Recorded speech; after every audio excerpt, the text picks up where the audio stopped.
Bien le bonjour tout le monde et bienvenue pour cette nouvelle vidéo. Aujourd'hui si on se retrouve c'est pour parler fréquence de rafraîchissement et plus particulièrement du 120 Hz parce que le 120 Hz on le retrouve un petit peu partout en ce moment, que ce soit sur nos nouvelles consoles, nos nouveaux téléphones et bien évidemment sur nos PC comme on l'a depuis quelques années. Et aujourd'hui j'ai décidé de vous faire cette vidéo à peu près objective sur le 120 Hz pour voir ce que ça vaut vraiment et s'il faut oui ou non investir dedans.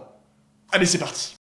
Bon déjà commençons par le commencement, le 120 Hz c'est quoi? Eh bien le 120 Hz c'est tout simplement une fréquence de rafraîchissement qu'on retrouve sur certains de nos écrans haut de gamme. Aujourd'hui il faut savoir que la très grande majorité de nos écrans sont des écrans 60 Hz parce que c'est la norme finalement aujourd'hui, donc si vous ne connaissez pas la fréquence de rafraîchissement de votre écran, c'est sans doute que vous avez un écran 60 Hz. Qu'est-ce que ça va nous apporter d'avoir deux fois plus de fréquence de rafraîchissement et donc d'avoir un écran 120 Hz par rapport à un écran 60 Hz? Eh bien ça va tout simplement nous permettre d'afficher deux fois plus d'images par seconde qu'on appelle aussi FPS, sachant que le nombre maximal d'FPS qui est capable d'afficher votre écran est strictement égal à sa fréquence de rafraîchissement. Pour faire simple, sachez qu'un écran 60 Hz est capable d'afficher jusqu'à 60 FPS et un écran 120 Hz est capable d'afficher jusqu'à 120 FPS. Jusque là, tout va bien. Le problème c'est que bien évidemment c'est beaucoup plus compliqué de générer 120 images par seconde que 60. Et si vous voulez profiter au maximum de votre écran 120 Hz, il vous faudra avoir quoi qu'il arrive au minimum 120 FPS. Alors je vous rassure, si vous ne faites que vous balader sur internet, envoyer des mails et regarder les derniers épisodes de Choupi sur Netflix, je suis personne pour vous juger, vous n'aurez pas de problème, vous les aurez vos 120 FPS. Mais par contre si vous décidez de jouer aux jeux vidéo sur PC par exemple, eh ben il vous faudra avoir un bon PC qui tienne les 120 FPS en jeu. Si vous êtes sur console, il vous faudra avoir une console next-gen, donc soit une PS5, soit une Xbox Series X. Il vous faudra aussi jouer un jeu qui est compatible avec les 120 FPS, et surtout cocher la petite option pour les avoir, sachant que quand vous cochez cette option, généralement vous diminuez soit la qualité graphique de votre jeu, soit la résolution de votre jeu, parce que faut bien faire des concessions pour les avoir, ces fameux 120 FPS. Enfin, si vous jouez sur téléphone, il vous faudra là aussi avoir un téléphone suffisamment puissant pour générer les 120 FPS, et surtout jouer à l'un des rares jeux qui est compatible 120 FPS sur téléphone. Il y en a pas beaucoup, mais il y en a, et d'ailleurs je vous mets la liste dans la description. Alors du coup, ne perdons pas plus de temps, rentrons directement dans le vif du sujet. Qu'est-ce que vous allez pouvoir faire avec un écran 120 Hz que vous ne pourrez pas faire avec un écran 60 Hz? Eh ben rien du tout! Qu'on soit bien d'accord, aujourd'hui si vous prenez un écran à haute fréquence de rafraîchissement, ça va être uniquement du luxe, parce que tout ce que vous pouvez faire avec un écran 120 Hz, vous pourrez aussi le faire avec un écran 60 Hz. Et inversement, tout ce que vous pourrez faire avec un écran 60 Hz, vous pourrez aussi le faire avec un écran 120 Hz. Alors ne me faites pas dire ce que je n'ai pas dit, avoir un écran à haute fréquence de rafraîchissement, c'est utile parce que ça a plein d'avantages. Par exemple, transition toute faite. Premier avantage, avoir une haute fréquence de rafraîchissement sur votre écran, c'est un confort visuel incroyable. Je peux même pas vous dire à quel point c'est génial le 120 Hz par rapport au 60 Hz, parce que c'est comme si je devais décrire une couleur à un daltonien. Je peux utiliser tous les mots que je veux, j'y arriverai pas. Aujourd'hui, tout ce que je peux vous dire, c'est qu'un écran 120 Hz par rapport à un écran 60 Hz, c'est monstrueusement fluide et précis.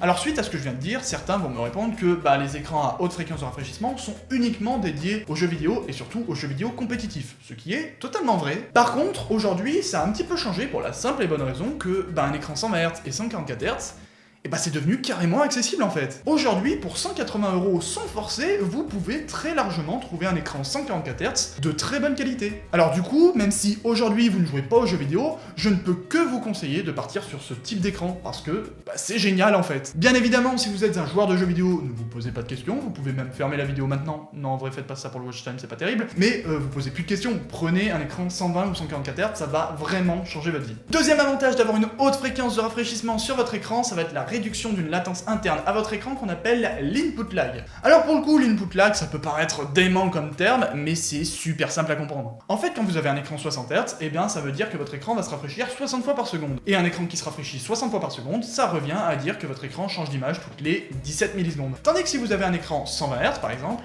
votre écran changera d'image toutes les 7 millisecondes. Donc vous gagnerez 10 millisecondes. 10 millisecondes, dit comme ça peut paraître pas beaucoup et imperceptible, mais je vous assure que si vous jouez à des gros jeux vidéo compétitifs comme CSGO, Valorant ou Call of Duty Warzone, vous allez la sentir cette différence, et même mieux, vous allez beaucoup l'apprécier. Troisième avantage d'avoir une haute fréquence de rafraîchissement sur votre écran, ça va être la réduction d'un flot de mouvement involontaire interne à votre écran, encore une fois, qu'on appelle le ghosting ou le reverse ghosting. Alors le ghosting et le reverse ghosting, c'est une merde à expliquer, c'est super compliqué, il faudrait une vidéo complète en fait pour comprendre comment ça marche. Mais en gros, sur votre écran LCD, il se peut que lorsque vous affichez une image, votre écran affiche l'image qu'il doit afficher, mais aussi l'image d'avant en résidu. C'est ce qu'on appelle le ghosting. Pour ceux qui savent pas à quoi ça ressemble à ça. Alors, ce phénomène n'est absolument pas gênant si vous faites de la bureautique, si vous faites tout en fait, sauf si vous jouez aux jeux vidéo. Si vous jouez aux jeux vidéo, ça va être un petit peu plus problématique parce que on connaît tous cette sensation de viser un ennemi, tirer sur l'ennemi, ça touche pas, on pète un câble, on insulte potentiellement le serveur, sachant que en fait des fois c'est pas le serveur, c'est votre écran. Alors on est bien d'accord, c'est souvent le serveur, mais ça peut être aussi votre écran. Du coup, comme vous vous en doutez, pour réduire cet effet de ghosting, vous avez la solution de monter en fréquence de rafraîchissement. En fait non, si vous montez en fréquence de rafraîchissement, vous allez absolument pas supprimer le ghosting, vous allez juste le rendre invisible, parce que vous aurez tellement d'images par seconde sur votre écran réel que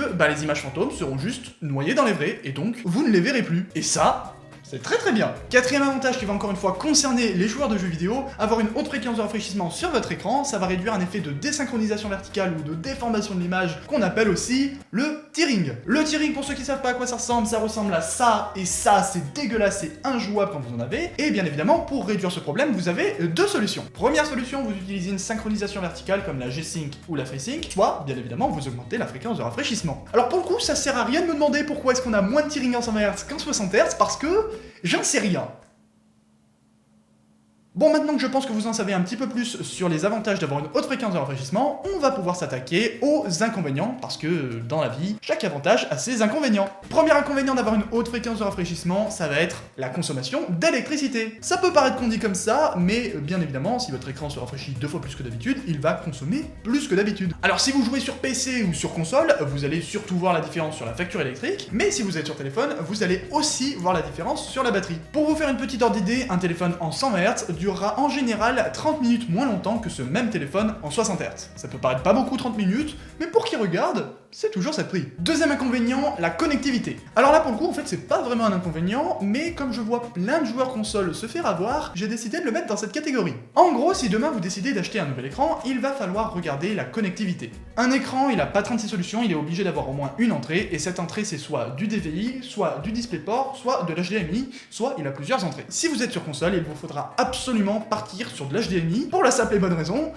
que vous avez que ça. Donc voilà, prenez de l'HDMI, c'est quand même pas si mal. Mais vous n'avez pas n'importe quel HDMI sur console, vous avez de l'HDMI 2.1, et ce 2.1, il fait vraiment toute la différence. En gros, si vous avez prévu de jouer sur votre console en 4K 120 fps, vous êtes obligé de prendre de l'HDMI 2.1. Si par contre, vous pouvez vous contenter de la 1080p, voire de la 2K en 120 fps toujours, vous pouvez partir sur de l'HDMI 2.0. Mais par contre, si vous voulez jouer à plus de 60 fps, ne partez en aucun cas sur de l'HDMI 1.4, parce que ça va pas marcher finalement. En fait, si vous utilisez de l'HDMI 1.4, votre console sortira effectivement une vidéo, ça marchera effectivement sur votre écran, mais votre écran sera bridé en 60 fps, et ça, quelles que soient les capacités de votre écran. Donc si vous êtes un joueur console, faites vraiment attention à cette fameuse sortie HDMI. Ce serait dommage de se faire avoir. Troisième inconvénient d'avoir une haute fréquence de rafraîchissement sur votre écran, ça va être le prix. Bon, je sais qu'en début de vidéo, je vous ai dit que les écrans 120 et 144 Hz étaient devenus carrément accessibles, 180 €, franchement, ça va. Mais qu'on soit bien d'accord, objectivement, un écran 60 Hz, ça reste quand même fichtrement moins cher. Surtout si vous utilisez des technologies comme de l'HDR. Donc si vous avez un budget réduit ou si vous voulez avoir des technologies sur les couleurs exceptionnelles,